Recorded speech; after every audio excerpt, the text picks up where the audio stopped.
মানুষ ছিলেন, আমার একই এলাকার মানুষ, বিক্রমপুর এলাকার মানুষ। আমার দেশি ভাই ছিল, বাংলাদেশি ভাই ছিল, তার সাথে সত্যি সত্যি আমাদের আবু সরকার মানিকগঞ্জ আমাদের চেয়ারম্যান বলছে যে তার সহযোদ্ধা ছিলেন, সহযোগী ছিলেন বা শিল্পী ছিলেন, সহ শিল্পী ছিলেন। অনেক ধন্যবাদ তাকে এই কথা বলার জন্য। এটা ও আমার কাছে একদিকে ভালো লাগছে, আরেকদিকে কষ্ট লাগছে যে সেই সহযোদ্ধাটা আজকে আমাদের মাঝে নেই। আমার সহযোদ্ধা নেই, কিন্তু আমি আছি।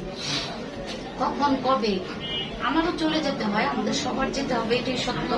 আমরা আসছি যেমন আবার যাবো, এটাই সত্য।